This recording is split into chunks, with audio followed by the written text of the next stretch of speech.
Hello, I'm Hannah Howard with the Greater Muscatine Chamber of Commerce and Industry, and I'm excited to be hosting the Muscatine in Focus show this week. We've got 3 segments, 2 small business spotlights featuring Muscatine Mutual Insurance and the Mississippi Valley Child Protection Center, followed by a segment from Muscatine Power and Water. So first, let's go ahead and kick things off. Our first guest is Tom Norton with Muscatine Mutual Insurance. Thanks for joining us, Tom. Thank you, Hannah. Thanks for having me. Of course, so tell us a little bit about your company and your role there. So Muscatine Mutual Insurance Association is a property insurance company, not just an agency, but an actual insurance company. So we take in premiums, we invest those premiums, and then we actually pay claims out of those premiums and investment monies. So like this tornadoes and hailstorm that we had just here in recent days, we're taking care of people right here in Muscatine. And I'm sure that's so important for them to be able to have someone local that they can trust to be able to help them through, especially with events like tornadoes, high winds. Yes, and my role there is to provide management and leadership for our company. I also serve as an agent for the agency and actually provide the agency services for some of our customers. So it's very rewarding. Oh, I'm sure. It's hard sometimes because people are going through very difficult times, but it's very rewarding to be there when they need help.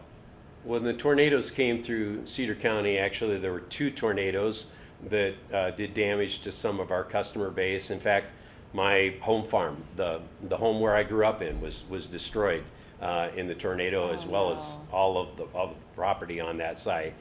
And in addition, there was a farmer down the road that had a lot of his property destroyed. Fortunately, only did a little bit of damage to his home. But that night, on March 31st, on a Friday evening, some of our folks went to his farmstead. And when I have met with him in the past, I've always reminded him that this can happen and does happen. And he always kind of looks at me like, I don't think it's going to happen to me. And I understand that because fortunately it doesn't happen to most of us. That's why insurance works. But in this particular case, he called me and he said, it happened. Yeah. And what he meant was that the tornado had blown their place apart and a grain bin was on the other side of the road.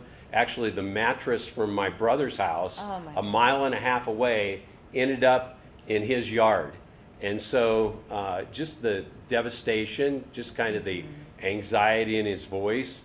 And I reminded him that we were going to be there for him and that he could count on us. And you could just sense that kind of peace. Yes. That kind of, somebody's got my back and they're going to take care of me. I asked him if his family was okay, and they were. And so he was just grateful that they were all right. And he was also, then you could tell, was relieved that while it had happened, somebody was there to help him. And what would you say makes Muscatine Mutual so unique? I think the unique part is that we're a small enough organization to tailor insurance coverages specifically for our customer base, which is comprised mainly of farm businesses. About 85% is farm businesses, and the other 15% are homeowners here in the community and surrounding counties. Wonderful. And you're here today to highlight a very important milestone. Tell us more about that. I am. We're celebrating 150 years this year. And so can you imagine that? Back in 1873, there were some farmers and other community leaders that had the kind of foresight, and the kind of, intensity, passion to start an insurance company. So 150 years ago, we were started just 8 years after the Civil War. Wow. 150 years of serving residents in Muscatine and eastern Iowa is so impressive. Tell us more about the history. Because starting all the way back to the Civil War to now, that's a long time to build roots here in the community and serve a really important role. It is, and I think a lot of folks wouldn't necessarily know that we're even around, but in the early days, they basically were what was called an accessible mutual. So you didn't pay any premiums until the end of the year, and then they saw how many claims they had, and then they divided up the claim damages among their customers. And so there was a director in each township, and that director kind of served as agent and also served as claim representatives. In the early days, it was only a fire insurance company, so there weren't windstorm or hail coverages as a part of the policy. But of course, in those days, fire was a real danger as it is Sure. today, and certainly there weren't the capabilities of being able to put those fires out. Yeah, and so it certainly has changed and evolved as time has gone on. It has. So, we've, over the years, it's evolved into a company that now provides perils for all kinds of things, including things like suffocation for livestock and all kinds of perils that we provide coverage for. And so we now have a customer base that, started with a handful of policyholders, and now we insure hundreds and hundreds of farm clients throughout the area. Oh, wow. So what would you say to potential customers thinking about reaching out to you for their insurance needs? I think what makes us unique is the fact that we can tailor coverages, but also the relationships. So, if you want to talk to somebody at Farm Bureau or other companies, and I'm not certainly saying that those aren't, bad companies, they aren't bad companies, but it's difficult to get to the CEO. Well, I live in Muscatine, I work in Muscatine, you can come into our office and talk directly to management, talk to the claims people. We have one claims adjuster, so every time you have a claim, you're gonna work with and talk to the same people. So I think it's unique. We also have competitive products, and so we're excited about continuing to serve Muscatine. That's wonderful. And what do you envision for the future? Well, agriculture, is important, okay? We're bold on agriculture. Iowa is bold on agriculture. We feed the world. Our farmers that we serve in eastern Iowa literally provide food products that go all over the world, including their grain products. And so I think the opportunity for that to grow and develop will continue, and the needs that those farm clients have for insurance products to manage their risk will continue to be important. And so we think that our viability and our ability to serve those clients will only be enhanced as we go into the future. Wonderful. Well, thank you so much for joining us. Is there anything else you'd like the viewers watching this to know? I just want to say thank you to all those clients who've given us their business, trusted us with their property and with their livelihoods over the years. I want to thank our staff, our agents, and so many folks who have gone before me. I want to thank my friend Gary Lee, who introduced me into the business. He's in heaven now, and so we stand always on the shoulders of those that have come before us. And so thanks to those folks that started this business in 1873. Awesome. Well, congratulations again on hitting that really impressive milestone. Thank you for all the work that you do serving farmers, families here in Muscatine and the greater region. And thanks for joining us today, Tom. Thank you.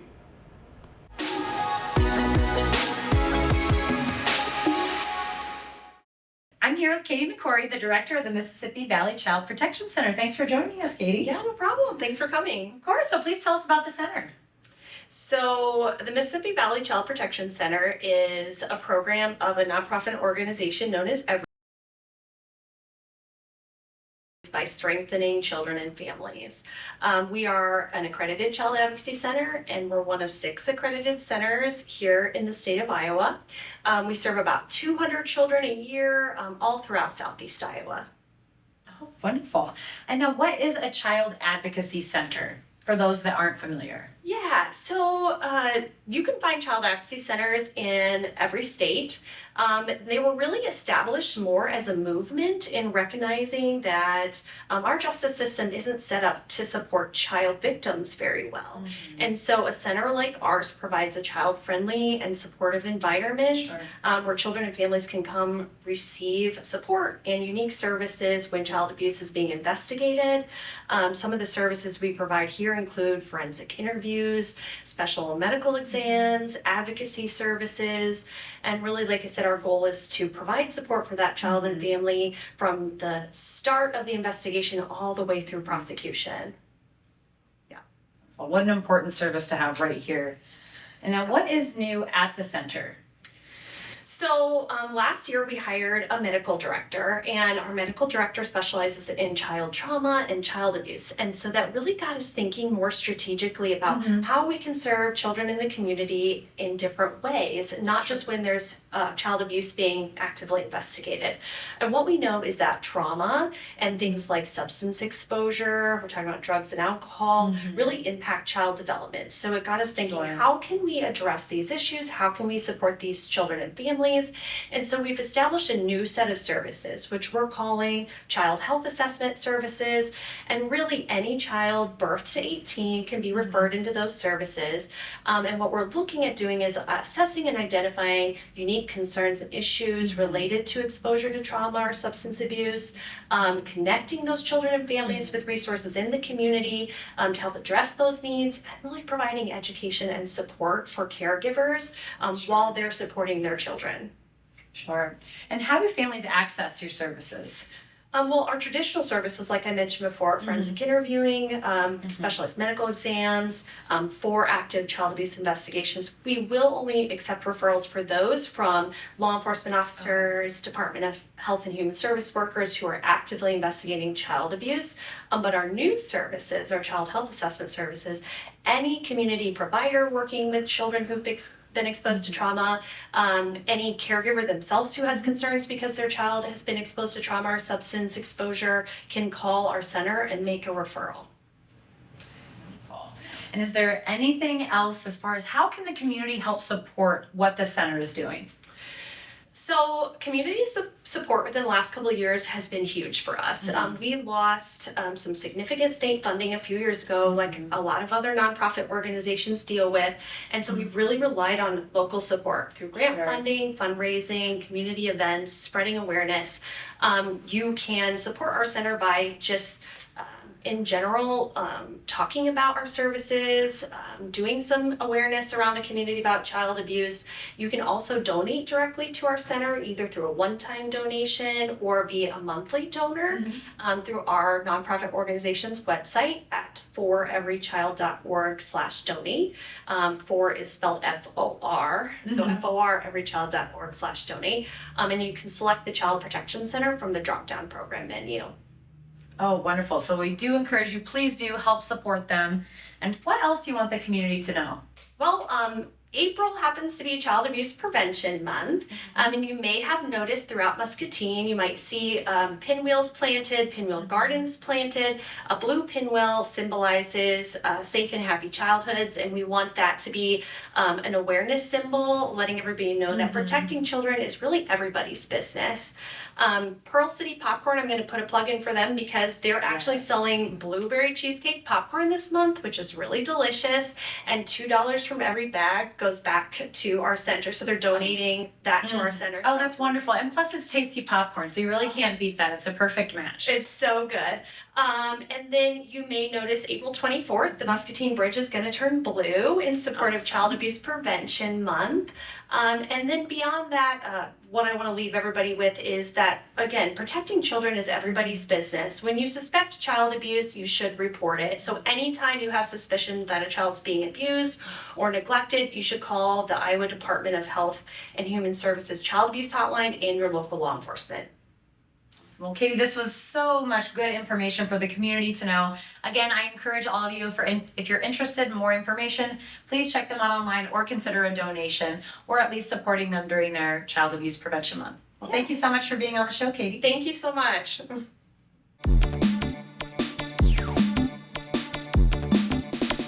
I'd like to take this opportunity to invite the public to watch a special video we produced from MPW's recent Power Breakfast. Each year, we invite community, government, and business leaders to join us for a year-end recap of the utility's progress.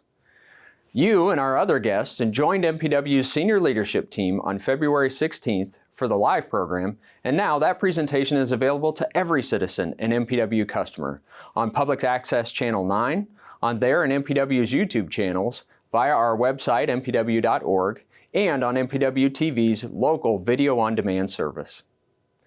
This year, MPW senior leadership team walked our guests through the details and shared updates about significant projects and initiatives impacting nearly every resident, business, and industry.